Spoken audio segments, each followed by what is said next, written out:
Hey everybody, I'm Philip Huang and I'm going to be talking about web scraping today. So web scraping, it sounds kind of complicated, but hopefully by the end of this lesson, you'll have enough knowledge to make your own crawler, or most of the knowledge anyways. So what is scraping? Like I'm sure that most of us have a decent idea, but there is a lot of data on the internet and more is being added every microsecond, and it's a shame to just let that all go to waste. So what we want to do is we want to get that data and use it somewhere useful. For instance, artificial intelligence, we can train the machine with it, or we can analyze it, whatever. Regardless, our job is to take data from the internet and put it into something that we can use. So let's say that we're casually shopping for computers on Amazon, right? So this is a screen that we have, right? And for us, this is what we see. But computers, they see something completely different. For instance, you could just do view source. And this is what the computer sees. All this jumbled up stuff, that's what the computer sees. And our job is to teach the machine how to parse through that, understand it, and give us data in basically human stuff. So it sounds complicated, but it's actually not that bad.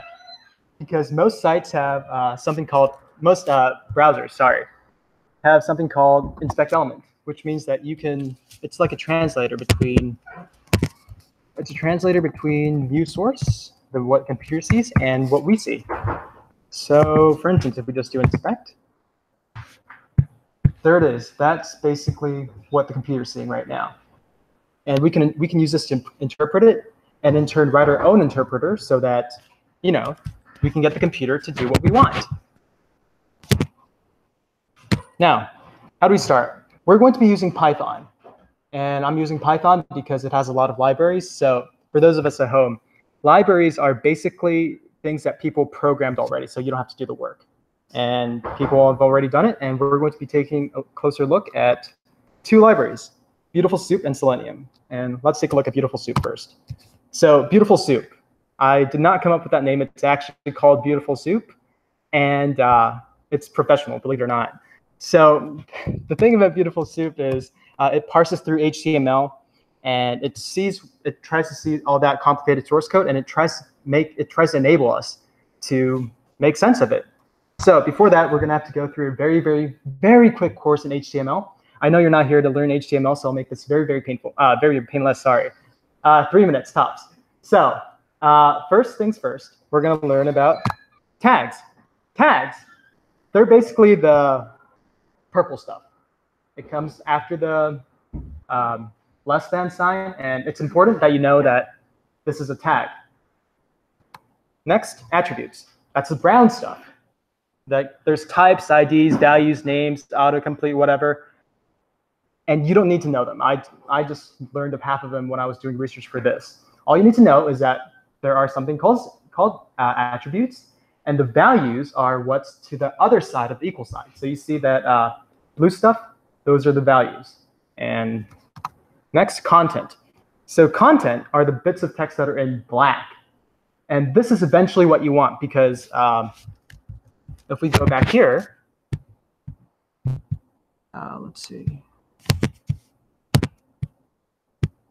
So all this stuff, that's content. So what we see online is basically the content, in most cases. For now, let's just say that it is.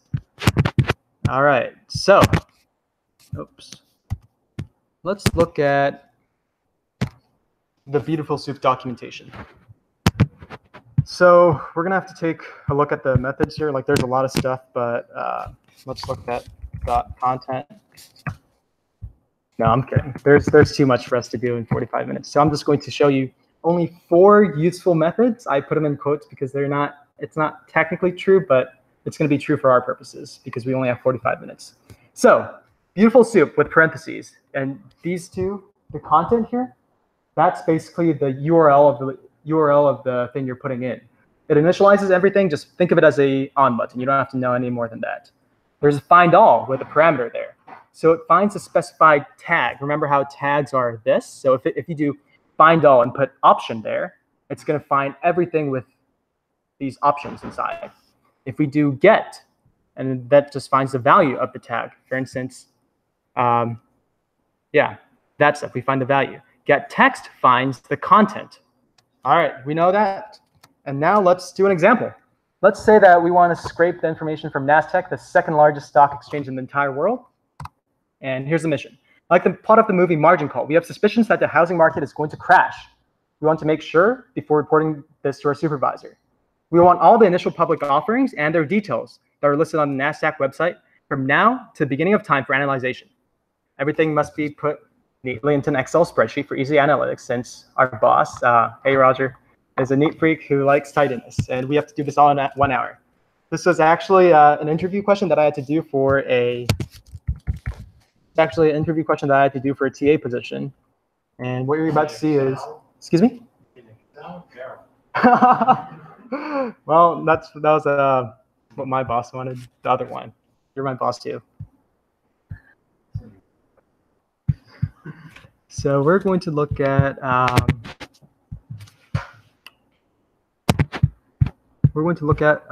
NASDAQ score first.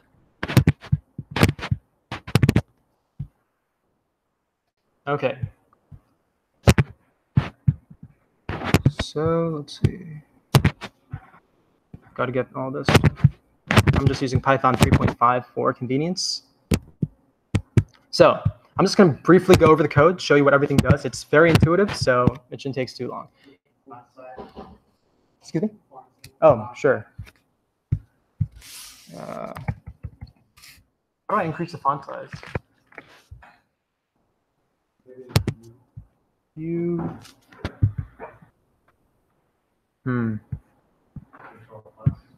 Yeah, I tried that. All right, well, time to Google.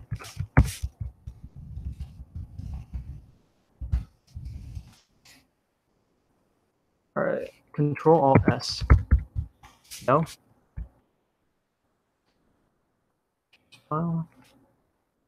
Oh. Control.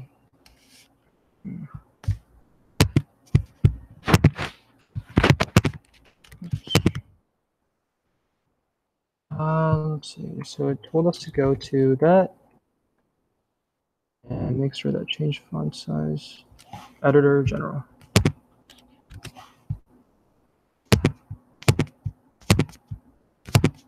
Font, there it is. So I'm going to make it, let's see, 30? 80? 28. All right, is this better? All right.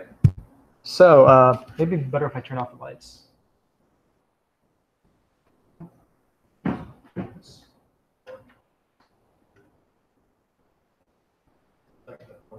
All right, there we go. That's easier. All right, sorry about that. So first, I'm just going to go over the code very basically. It's very intuitive. So first, we import all the necessary libraries. The BS4, that's the beautiful soup that we just talked about. Requests, it basically gets the URL and it takes that data. That's all you have to know. XLWT, that's the Excel spreadsheet.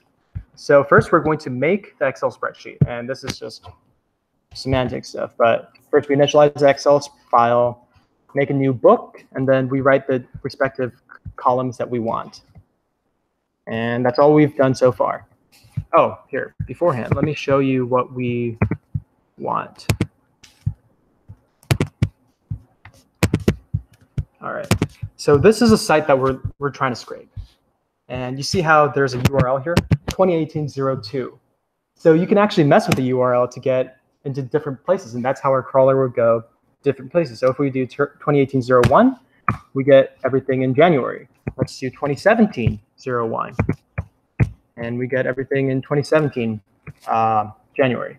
Regardless, let's go back to the thing. So we're setting up a requests object, basically saying that whatever's in R is whatever the input URL content is. And here I just use the input URL of the 2018-02. So BR, we're making a new beautiful soup object. Remember how we said that this was the on button. So we just turned it on. That's all we did. Now we just made a list, and this is where it gets interesting. This is where scraping comes in. So remember how I said find all, you find the tags and all that stuff. The reason why I had to go through HTML was so that we could do this. So we're going to look at the gen table. So we have this. We're going to do inspect element to locate it, because as you can see,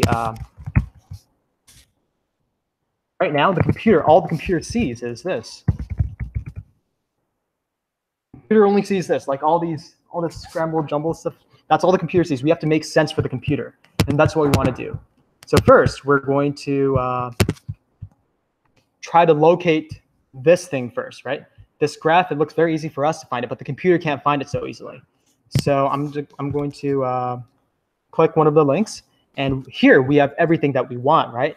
Here we have everything, like everything that we want in our columns is in every one of these links. So what we have to do is we have to go through every one of these links. We have to find the hyperlink for this. Go in and scrape everything from here and put it in a neat Excel spreadsheet. Sounds complicated, but it's not that bad. So first, let's try to find this table first, right? So I'm going to inspect it. And all right, so it's in a class. Remember how we said, so it's in a tag called div, right? It's in a class, and the value is gentable.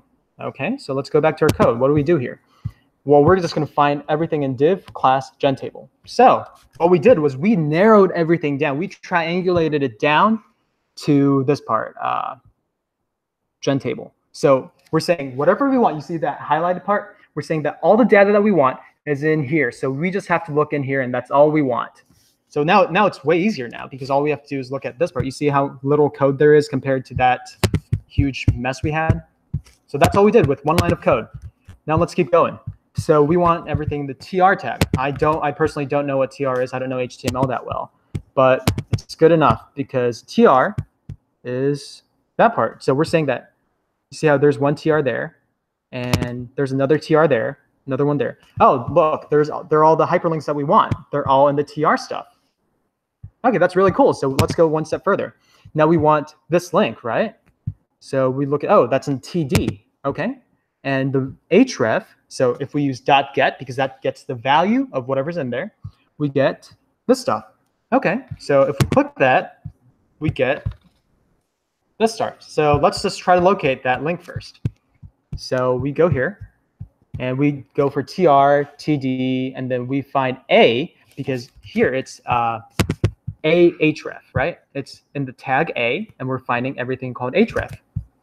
So yeah, that's what we did. We found everything we found the value of the attribute called href. And now we have all the links. Now, since this is a for loop, meaning that it cycles through everything until it's done, we found all the links for that. It's that easy. Now let's go through everything else and try to figure out what data there is there.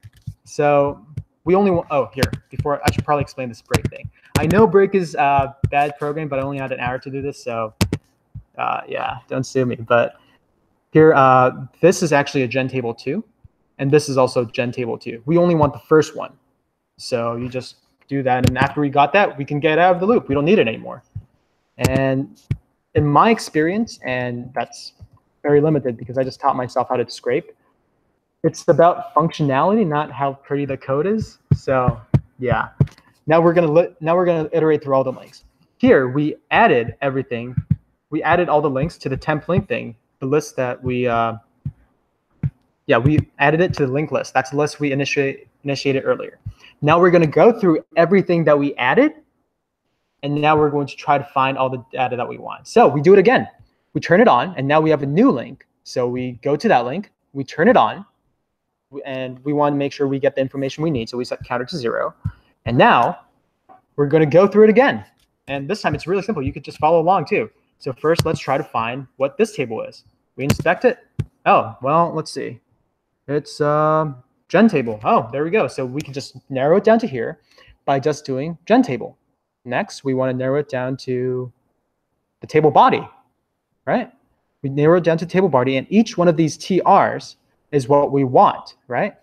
So it's that simple. We just go through it, we go through the gentable, we find all the TR stuff, and everything in TR, we go through the TD stuff, because the TD is actually what we want. Since there's the exchange, that's a column name, and the value. So we want the second element of all the TD values, right?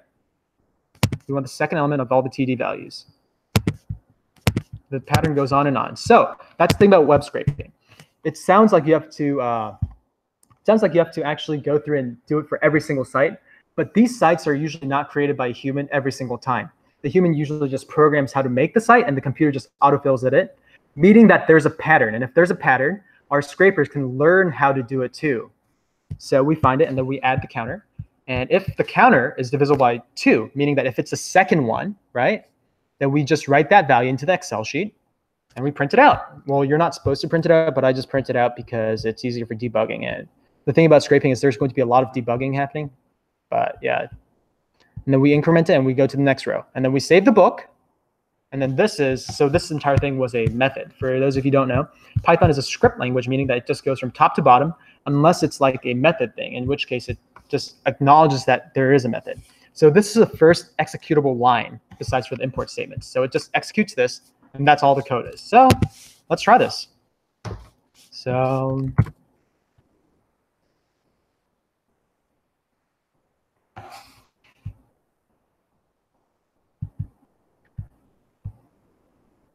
all right, so see how it's getting all that data? This is the result of this print statement. It just prints all the state, it just prints everything, and it's gonna keep going on and on and on until you get everything. Yeah, that's easy. We just scraped Naztec with like, what, 100 lines of code, and that can be halved if I didn't wanna make it so pretty. There you go. And now we'll have to see the results, of course. So let's go to Documents, and Naztec.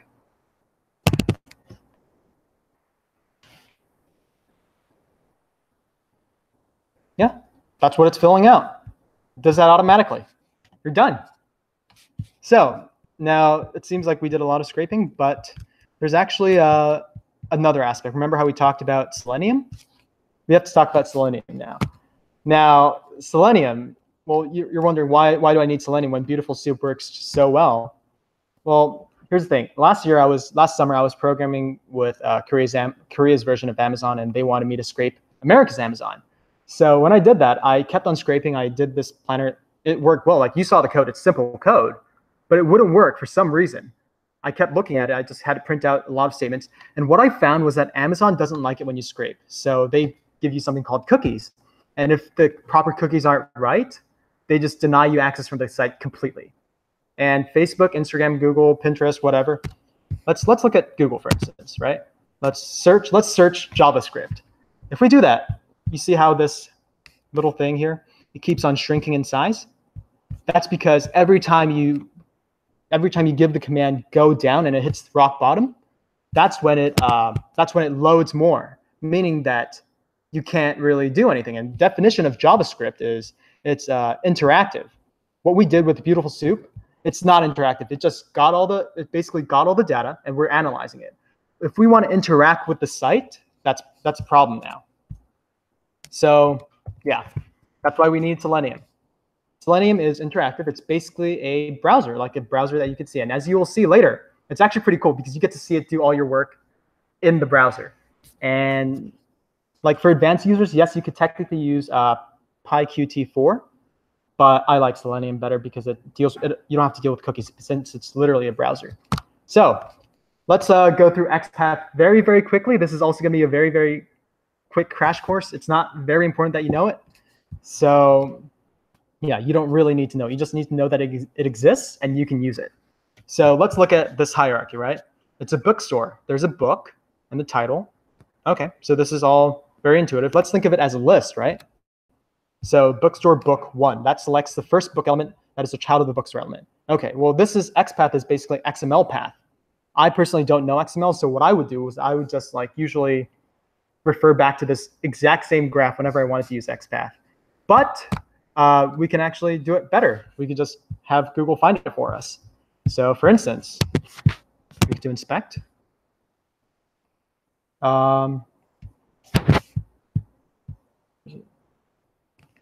Okay, and then we could just do copy XPath. And now we got the XPath. If we copy and paste it here, that's the XPath. We don't even need to know all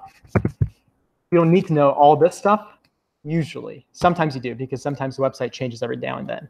So that's lucky for us because we don't need to know XML. Now, Selenium, there's a lot of documentation there too. And like these are all links, but we're going to condense it just like we did Beautiful Soup. There's only 6 useful methods, and this is the same way. There's not actually 6 useful methods. There's a lot of useful methods, but for our sake, there's only 6. WebDriver.chrome.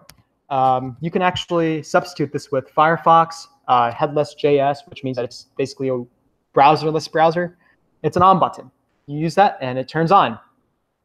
.get link. It opens the link in the driver, as you'll see later. Find element by XPath. Remember how we went over XPath? This finds the element that you want. And I know it's confusing, but when you see the example, it'll be very, very easy to know. Send key. Actually, here, why don't we just do it now? So you see how we just copied the XPath for this? This XPath, what we did so far, is saying that there is an element here that we want to access. If we just do .submit, that's the enter button. Or you can do .click. In our case, we're just going to do .submit. But if we do find XPath, this, .click, then the browser will simulate a click like that. It's pretty cool. Now we're going to do driver.execute script. Remember how a lot of the times we had to scroll down to get more data? This is where it comes in. It makes the driver or the browser scroll down by 300 pixels. So let's scrape all the images of any category from Pinterest. And I have to put a disclaimer. This isn't supposed to be used for any commercial purposes. It's for educational purposes and proof of concept only. So yeah, don't sue me. So let's say that we're working as engineers for Tesla. Tesla wants machines to recognize road signs and cars for the road on its automated car systems. Tesla wants us to create a database for the AI to train upon in order to be a better driver. Fun side note here. Remember all those CAPTCHA stuff? If you do all the CAPTCHA, it says select everything that's like a road sign, select everything that's a truck. That's actually Tesla or car companies crowdsourcing data so that they know which are which, so that you know what the training base is. It's similar to that. We want to make a training base for Tesla. And further on, we want to create a web scraper that will download all images of Hyundais and Kia Souls from Pinterest and store it neatly in folders. Pinterest is basically the dumpster of the internet, and people post their useless pics there. And this is actually my final project for operating systems. So let's try that.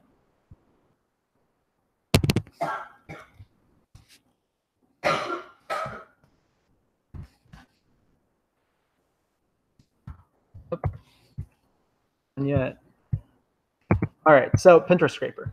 There's a lot more to import this time, but remember Beautiful Soup from earlier? We still want to parse stuff. Import time, that just keeps track of time. We want to import WebDriver. We'll go over what that is in detail when we show the example. We import UI. That's basically just think of this entire thing as Selenium. This English scraper thing, it's my own package that I made here. Well, it's my own library that I made there so that you can just download images with ease. Import threading because as you'll see later, Pinterest needs threads. I'll show you why. So let's say that I go to Pinterest and I want to search cars or something. All right, there's a lot of cars. Okay, you see how the URL changed? Let's go back. From that, look at the URL, to that. The URL changes every time you want it. And we only want the best pictures. Remember, we're working for Tesla, right? We want the high definition pictures, not these little thumbnails here. So in order to get it, we have to go through each one of these, click on it, go to the new URL, and download the picture. But the thing is, this back and forth is very, very inefficient. So we're going to use threads to make it do 2 processes at once. One's going to go through and find all the links of here, links of these little things like the detailed buttons. Another one is going to go through the list of the things that we just saved and save the images. That's it. Pretty simple, but there's a problem too because you see how it keeps on scrolling down? We have to keep scrolling down. And furthermore, if we try to access Pinterest, from a completely cookieless browser, which is what's happening, you have to log in. And oh, that's trouble because you have to teach the computer how to send the email, how to send the password, and you have to teach it how to log in. All right, so let's do it. So page is loaded. We just wait until the page is actually loaded. That's all this does. Log in. We want to log in. We want to log into Pinterest. And yeah, You just find the login page. This is just all basic stuff. You just log in and that's it. Wait 10 seconds because it takes time to load, right? And this, unlike Beautiful Soup, only works as you see it. So if you remember how when you're browsing somewhere and the page doesn't load, you have to wait. Same way. You have to make this wait before giving it another command where it's just going to keep trying to click on a blank screen. So here I made a I made a new account for Pinterest.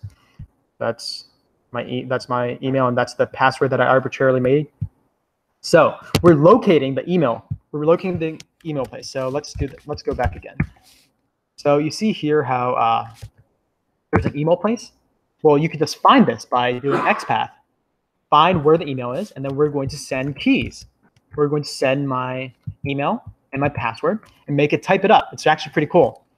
And we're going to make it submit. You could do click, but you can just do submit, which is better because you don't have to use XPath. It just clicks the enter button. That's it. Now we make it sleep for a while, and then we say it's done. Now search for product. We just we search for the URL. That's it. Download pages.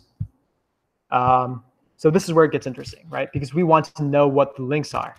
So let's go back to Pinterest. Let's try to find what where this link is. Remember how in Beautiful Soup, this is all Beautiful Soup stuff, by the way. We inspect it. Where is it? Sometimes you have to do it several times. All right, so it's within all this stuff. Like it's a lot of stuff, but you have to narrow it down, and that's why there are so many for loops. A lot of for loops are usually a lot of for loops are considered usually inefficient, but that's if you're only doing time complexity stuff. Here, there's only a set number of things, and it's usually very, very small, and therefore I feel comfortable with doing several for loops. I hope my algorithms professor doesn't see this because he'd freak out. So there's a pin link there. So we want to find pin wrapper. Okay, where's pin wrapper?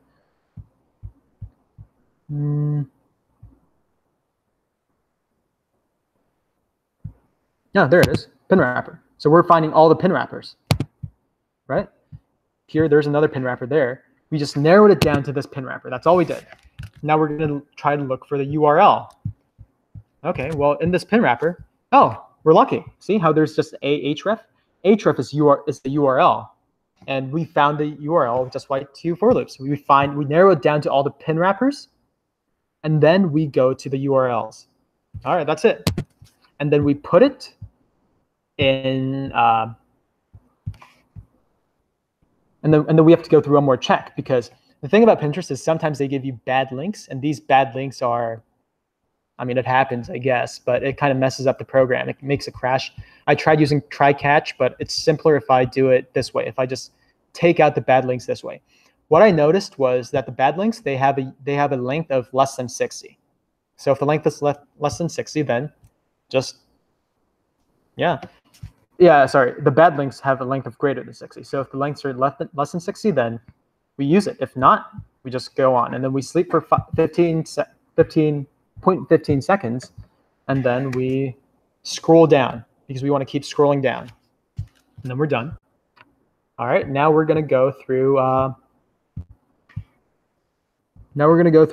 where we find so we have these links, we have them in the folder. So let's go to the link, right? Now we want to download all these. So how do we find them? Well, it's just Beautiful Soup stuff again, right? So you go through the main container, class, close-up container. It's all the stuff that we already did. And you find it, and you do download image. Download image is from here. It basically downloads the image, and that's all you have to know. All the source code is in the GitHub, so if you're interested, you could just do it that way. Yeah. And then the main, we have 2 drivers. Remember how we said something about multi-threading? We have 2 drivers now because it's twice the work, and we make them log in respectively. One of them keeps on getting the links. One of them uses the links to get the pictures. So enough explanation. Let's see what happens.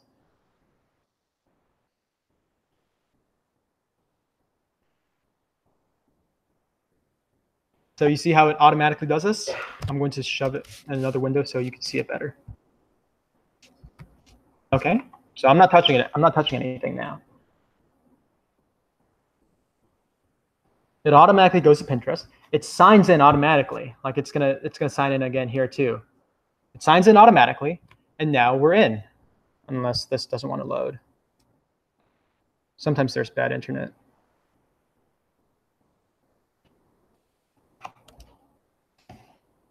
Yeah, terrible internet. Hopefully the code didn't crash. Okay.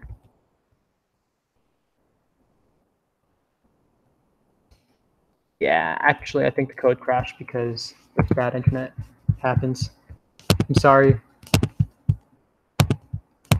If it's too slow, if it costs more than 10 seconds, it usually crashes because then it's a bad connection. You have to just do it again. Happens with Selenium, happens with networks. Yeah, it's just an everyday thing. Okay. So we're back and logging in. Okay, great. It's loading. Now, we're going to go find the Hyundais, right? Now we did that. And now it's going to go through every single one of these and find the URLs for them. And it's going to store them in a list. You see how here, that's all the stuff that it's storing. It's going through them really, really quickly, finding the URLs, and then scrolling down. Next, this one, on the other hand, it keeps on going to those URLs, right? It goes to those URLs, finds it, saves the picture, goes to the next one. Keeps going on and on and on until we tell it to stop, or if it meets a certain quota, which I set at 100,000. We're not going to wait until 100,000. Let's see it in action. Let's see where it's saving stuff. Okay, so it's saving stuff right now. We're currently at this picture. I ran it earlier just to make sure that it works. But yeah, it's just saving all these pictures again and again and again. See, it's overwriting this. Now we have that. It's going to overwrite that. It's going to have that. It's going to overwrite that now. See, it keeps going on and on and on until we tell it to stop. And this is how you scrape the web. It's actually pretty simple, and yeah, it's going to keep going on and on. All right, that's enough. So that's it for me. Any questions? Not necessarily web scraping. I use the inspect element a lot. I'm trying to remove lockup or pop-ups that are blocking access most of the time. Okay. Like that. Do you know if it seems pretty hit or miss though? Is there a more reliable way to do it? To stop pop-ups? Yeah. So sometimes something might pop up. Yeah.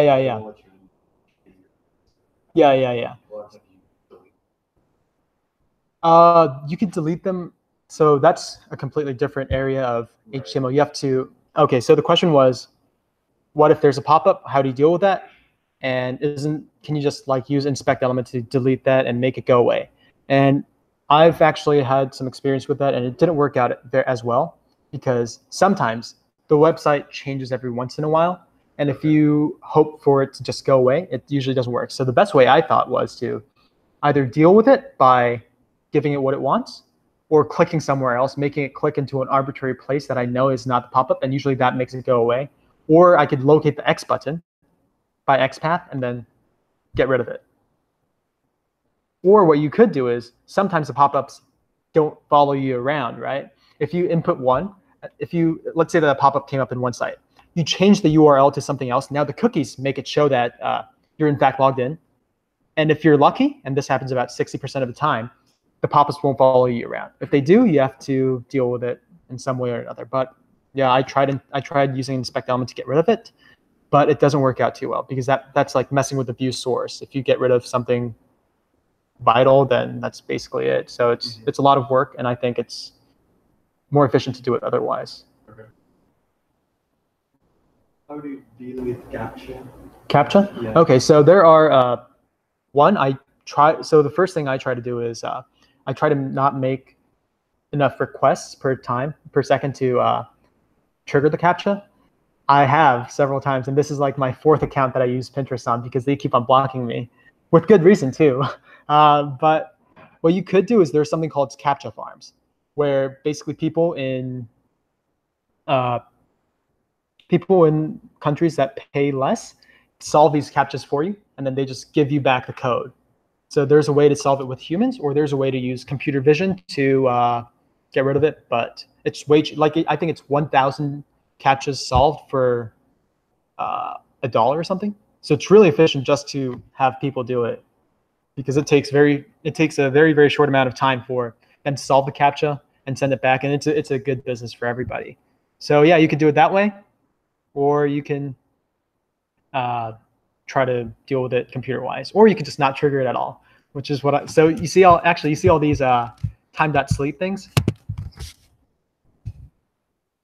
This is all to make sure, well, one, it's to make sure it loads properly, but it takes maybe like 2 seconds to load. I make it wait longer to simulate a human doing it so that I don't trigger the CAPTCHAs, because those are terrible. Yeah. Any more questions?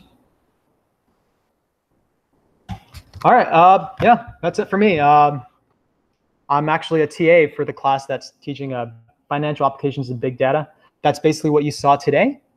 And all the code that you want is in my GitHub and also the GitHub of SDLE. And yeah, that's it. Thank you.